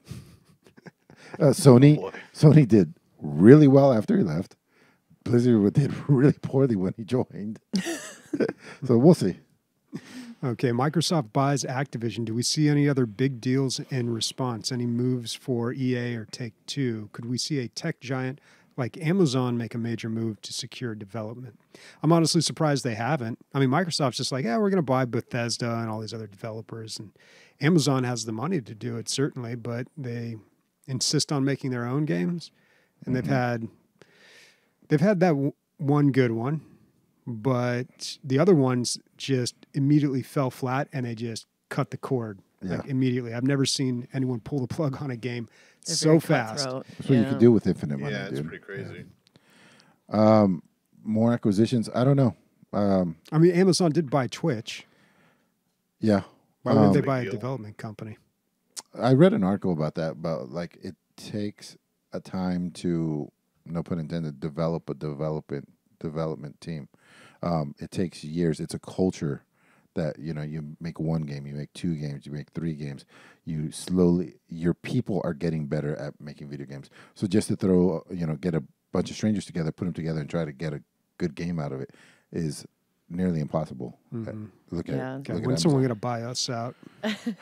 I don't know. Hell yeah. Are you listening, Microsoft? Yeah. DLG on the table. Come on, see all this Amazon. Let's talk. Yeah. Phil Spencer did message us one. I mean, he does listen to the podcast. We know pretty much confirmed, so I think we're good. Yeah. Any But second. it's Phil, but it's good that you call brought me. that up though, Emilio, because like I was reading the Blood, Sweat, and Pixels book where they kind of talked about a bunch of different. They talked to a bunch of developers, and that's a big thing that they were talking about is that so much of the success of how a game comes together really does depend on the chemistry of the group that's developing it. Yeah. And it's not just something that you're going to want to just throw in or even look at somebody's resume and be like, wow, this is really impressive and bring them on. Like they really need to work with the team. But not too much chemistry because then you start getting into fucking Me Too and stuff. So Or, Is you that- know, is that just, chemistry? yeah, I was going to Lack say of. consent Yeah, is kind of the chemistry key is with the, yeah, like if it's consensual, It's just like, that's a assholes. totally different story. It's Yeah. a one-sided chemistry. Yeah, Yeah. exactly. Okay, question from Hoosier89. If you could be any character from... why is that so funny? I just... Fucking Hoosier? Oh, my God. I'm sorry. All right, I'll explain it really quick. I was watching American Dad the other night, and there's a joke that the alien makes. He's like, oh, Hoosiers is on. Finally, a basketball movie without black people. Oh, man. If you could be any character from a video game, who would it be and why? Ooh. It'd be The Witcher. For sure. Kratos from God of War tortured so I can person. finally be a good dad. I'm just kidding. Who's what, Emilio? He's like tortured, Like Yeah. physically tortured is it's hard to become a Witcher. Of course. Yeah. That's what makes it more badass. I Yeah. don't know. Because you think you'd want to be the hero, right? But listen to this. What about Princess Peach? She's got a pretty good deal. She's just hanging out in castles, getting rescued all the time. I don't know, man. No, she's got to deal with Bowser's creepy fucking What's Bowser? fingers, dude. Yeah. What's Bowser like, doing? She's probably tortured too. We just Hashtag don't me watch too. it because it's Dude, for children. Bowser's probably like, hey, man, that creepy Italian guy. Clown Get- lotion get would be outta- get milk. outta here. Would Yeah. you be inside of a bag of milk or outside of a bag of milk, though, lotion? That's Be real here. That is an interesting world where like Mario is like an incel and Bowser's like, oh, it's fine. Like I'll pretend to be your boyfriend. I'll keep hiding you in castles, and Mario just like knocks down the door every time. No, Yeah. okay, That's fine. true. Yeah, Yeah. like Mario's a stalker. Who Those would, like, Italians, yeah. dude, I'm telling you. They make terrible movies. Wow. And there's not. You've never been more racist on one episode. I was gonna say, like, geez. You got something on your mind, Bobby? I mean, what's funny is most of my heritage is Italian, so I feel like I can say that. Oh, wow. I think I have Like, a good thing license. Italians don't have good PR people. But yeah, I mean, that is an interesting question. Who's controlling the narrative there with the Bowser Mario situation? That's a good point. I saw a guy wearing a shirt. said Mario since 1985, and I was like, fuck, I want that shirt. That's awesome. You think about how long one character has permeated our lives. It's great. You want to hear? Like you want to hear some absurd shit that I just found out today on Reddit? So if you play the original Super Mario, right, and let's say you're on like World 4-1. Oh yeah. I posted this. If you hold A if you hold A and press pause as you die, you will stay on 4-1. 4-1 when you respawn. Yep. Crazy. Yeah, that would have made my The life crazy so much shit in the better. world. It should have been in the booklet, although I don't think anybody read the booklet. Well, maybe it was like a secret like that. Or for a developer trick too. Yeah. They put those in there for game testing. Emilio, have you seen those shirts that say like Jesus 0 AD? No. It's crazy how like one character can just anyway. Jesus Christ. I'm trying to think of an immortal character because I just want immortality. So, can you guys think of one? I guess all video games. I know my answer to this question actually. What? Commander Shepard. The reason being is like I want to be part of that future. Preferably like the one where you choose the ending where he lives and then they like restart, humanity. Yeah. But then again, like, dude, you get to be part of the fucking like discovery of all sentient life in the galaxy, and like there's like the space UN. It's definitely better. It's better than Star Trek universe, I think. It's cooler, I think, than the Star Trek universe. You just spoke some fighting words. Leslie's gonna stab you next time she sees you. Yeah, that's a good one, man. Yeah, you're commander of a fucking cool ass spaceship. Yeah, but you live in a world that is coming to an end. Unless you do something. Yeah, but you solve it. You guys? I'm Going with Witcher? gonna stick with Princess I'm Peach. sticking with The Witcher, dude. Are you going for Geralt or a Witcher? The White Wolf. I'm gonna go with Geralt, dude. Yeah, I was gonna say like You don't want time powers? He's a bit tortured, obviously, but then like he also has like an element of humanity to him as a Witcher, which is really unique for most Witchers. Yeah. And then, God, like, have you seen the women he's with, dude? Like, yeah, like Triss Marigold and Yennefer. Okay, hello, yeah. So yeah, definitely Geralt, dude. Bobby, you got something? Yeah, I told you, man. I'm sticking with Princess Peach. Okay. Just gonna hang out in the castle. I'm not looking for adventure here. He's looking for always being pampered, I know between you're into Mario and bestiality, Bowser. man. That's not good. Man. I don't know. Some Dracula character from some game, just so I can live forever. It'd be cool to be a vampire and like kill criminals. That'd be cool. But can you survive the vampires? That's the real question. Not as well as you can. That's true. All right, question from Zap. I think he's got one for each of us here. So he says, Bobby, now that Microsoft owns HOTS, what characters would you like to see added? Dude, if they revamp that fucking game, like, would you go back, Bobby? No. First of all, they wouldn't. They're not just going to like redo HOTS. Not redo it, but like, if they re-supported it, I guess. You know what I mean? Like added more characters and brought back esports. I don't know. I don't know. Like, Blizzard really put their money in the esports. They really bet or doubled down on that. I don't know if that really worked for them or not. Are we going to see Master Chief in fucking HOTS? I don't know. What's his ability? Plasma grenade? I mean, there were a lot of stuff that people Pulls would out a always say, like, ghost. oh, they should do that. They should do a lot of like classic Blizzard stuff, like Blackthorn, or they did have the Lost Vikings in there. But I don't know. I remember one time one of the developers responded in Reddit and basically explained why like some characters get in and some don't. But yeah, I mean, now that the universe is expanded, I don't know if they'd add more people from like the Microsoft universe, but I mean, they never brought in like anybody from Activision, so I doubt they're going to do anything from. Yeah, and if they did, I feel like it would be like a Halo character that seems like the most natural person to bring in. Although I don't know how you really build a character like that without it just being Raynor already from StarCraft. Okay, Nick, what PlayStation game, past or present, would you like to see on PC that hasn't already been announced? Gran Turismo.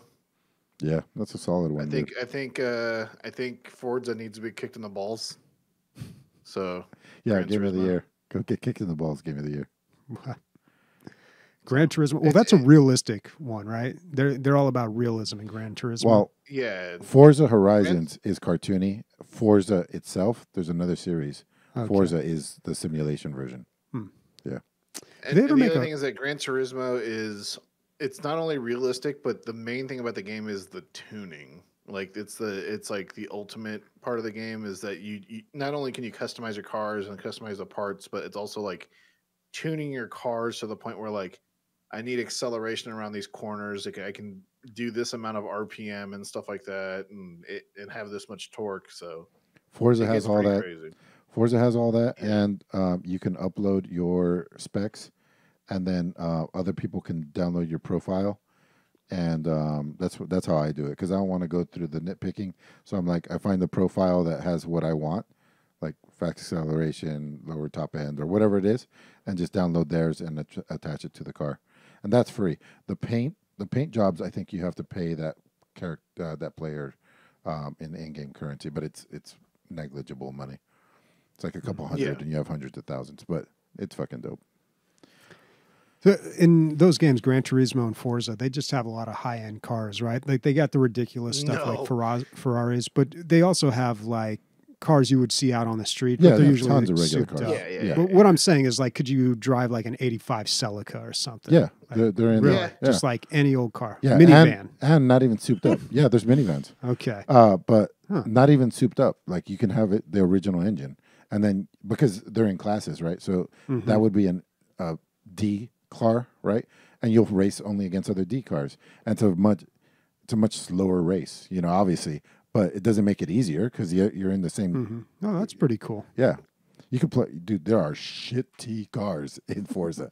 Yeah, there's some just pretty bad cargo ones. vans. You can just race cargo vans against each other. Nice. Do the mom's soccer van. Yeah, because it's always cool when you can drive your own car Yeah, in a game. I have my Colorado in the car, but I souped it up to wait. I couldn't even stay on the track, dude. It was so fucking just like every time I tried to get back on the track, I would fly over the track. It was just too much. Can I drive a Subaru? You can. Ooh, call my Subaru. Super. The Subaru. All right. Zap asks, Days, what's your favorite state you visited in your travels and why is it still Michigan? Also, when are you coming to Florida? Dude. So we're talking about this is funny. Her mom is encouraging her to start a blog right, about all her travels. But she's only. It sounds like she's just getting started. So she's only been to 3 states. Technically 4. Yeah. Yeah, technically 4. She's like, yeah. I'm gonna become a blogger. I've been to 4 states. Yeah, I've been. I mean, in terms of like assignments, Right, I've only right. been to 4. I've been to quite a few states of just traveling around, but I love this question coming from Zap because as a fellow Michigander, he definitely gets it. Because my favorite state is always going to be home, which is Michigan. I think we've got great diversity, but each state honestly brings something really Diversity. fascinating. You mean cold and colder? No, I mean, like, there's like the city of Detroit and even Grand Rapids, and then we have sand dunes. We have lakes that look like they're oceans, but they won't try and actively kill you like the oceans do. We've got, plains, flatlands. We technically have 2 mountains. I think they're probably about the size of Golden Hill, but hey, they technically count. And so we have cliffs and stuff. Like, if you were to look up pictured rocks and like Isle Royale, they're very different than a lot of other parts of Michigan. But at the end of the day, like, we're always biased to the states that we grew up in, right? And so, of course, I am going to say Michigan because that's home, and I love Michigan. We have all that stuff plus the sun. Yeah, well, sometimes in the winter you really appreciate cuddling up to a good buddy and getting some maple syrup, dude, putting that shit in snow and basically being Canada light without being Canada. And so with having great access to Canada. No, I think each state is really cool and different. Like I've been to Texas and they've definitely got amazing food and barbecue. I don't think anybody could compete with that. California certainly has the views and all kinds of stuff in California. So I'm excited to be here and check out more. Massachusetts had amazing seafood, and Arizona had incredible hiking. Shit looks like Mars without being it. It was just gorgeous. And the saguaro cacti are like wild. Shit's out of video games. It's awesome. Wow. And I don't know when I'm coming to Florida, man. I have to have an entire additional license just to work in Florida, and I don't know. Might I not hear be worth it, right? Well, I wouldn't necessarily say it's not worth it. It's just more difficult when I'm competing with a lot of people in the field that already have their Florida license. So it's a competition thing. Gotcha. Yeah. Makes sense. Mm-hmm. And we're just a better version of Florida anyway. So you're going to get all your Florida-ness. Have you been to Florida I have. I have for been like to an Florida. extended period of time? No? It's a weird place. Well, they got a Where, Disneyland where too, don't they? Pensacola? It should be its own country. Did you go to Pensacola? Yeah, it really should. Yeah. And then for me, what video game character could drink you under the table? I think probably The Witcher. They have resistance to poisons. I think he says he has to drink a lot to get wasted. Although he does get wasted in a scene in Witcher 3 which I talked about extensively on this episode. Just that one scene, I loved it so much. Getting drunk with your buddies, and one of them gets lost. You have to go look for him. You're all fucked up. It's great. Yeah, probably. I thought probably he says that it's certain alcohols that he's resistant to. Oh, could be. Like I thought it was like wine and beer. He can just drink like a fucking camel. Is that it for the list of questions? That is it. So what's everybody playing next week? Dude, For the King and flying to California. Nick, I wasn't here when you were talking about it. Are you coming to San Diego? No, unfortunately, I'm not. So I have limited amount of leave, and I'm going to be going to California for a baptism. Oh, so gotcha. I'll be up north for a week, and that's it. Okay, In cool. sweatpants. Yeah, It's matching tracksuits. I will. I think I'm gonna bite the bullet and buy fucking God of War. It's like undeniable. Going It's at for it. 98%. Yeah, but that Did you- 2%, Emilio. 2%, dude. Did you see the post on 98. Reddit where it's like, I've I never was seen mad that 98. Red- Never. I've never seen anything over 95 ever. It's Did crazy. you see the post on Reddit where it's like, I was mad that God of War took Red Dead Redemption's title for Game of the Year, but now that I've played it on PC, I understand. I haven't seen it. So play it. Good. About Will the Myth too. I mean, I like that. It's just like God of War just seems so fucking crazy. It's like how often does a game like this come along? So kind of have to play it. The second one comes out soon. So I don't know what next week's going to be like for me. I'm getting my floor redone, and they got to move all my stuff out because there's nowhere else to put it, and then move it all back in when the floor is done. So it is possible that I will not even be home Monday through Friday, but I'm hoping that's not the case because I would really like to play Ready or Not. Got it installed, ready to go. Just waiting until I got a good chunk of time to really get into it. Going to continue to play a little bit of For the King with Nick. And I don't know. Backup plan if I'm not, because I actually have to pack up my computer. My computer has not even been turned off in, who knows, Oh, by like the way, a year. I upgraded to Windows 11. It was super easy. Like Yeah, they make it really easy I now. set it for 1 a.m. and just walked away in the morning. It was Windows 11. Yeah. That's wonderful. Yeah, they make it super easy. You don't lose your files. It's almost like updating a Mac now.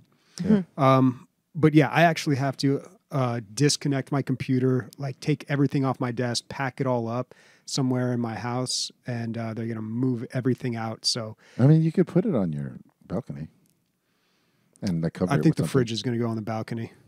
Yeah, I don't know. We'll see. And I can store some stuff in the bathroom. Where's but everything going? How long is this It's a floor pack gonna out take? company, so they come in.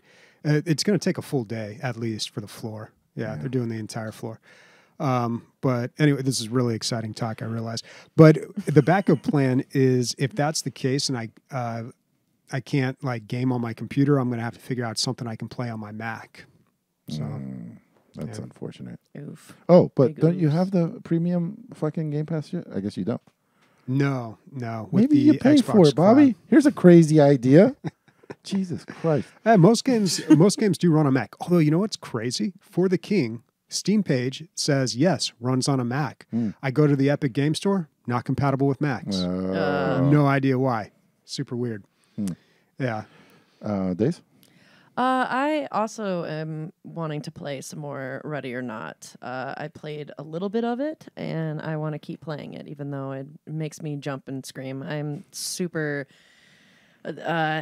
susceptible to jumping and screaming in games. Like Skyrim scares me sometimes, and that's weak. But Ready or Not definitely has been fun the few times I have played it, so I definitely want to play some more of it. And I want to check out the Reverie Knights Tactics as well. Oh, yeah. That's supposed to come out on Tuesday, so I'm going to check that out. And then, on Switch, the Pokemon Arceus or whatever is supposed to be like, I don't know, it looks like Zelda to me and Pokemon, so I want to check that out as well. Cool. I should have a good week for gaming. Yeah. Chris, I'm just going to drop this on you. I got a new segment. You ready? Yeah. I'm going to give you two news stories, and I want you to pick whether it comes from Canada or Mexico. Okay. Okay. This is fun. Now, I don't want you. Don't jump ahead. You wait till you hear both all the way through before you pick. Got it? Okay. All right. Go arrested after walking into a Tim Hortons and refusing to leave. He was very unhappy. Got it? Yeah.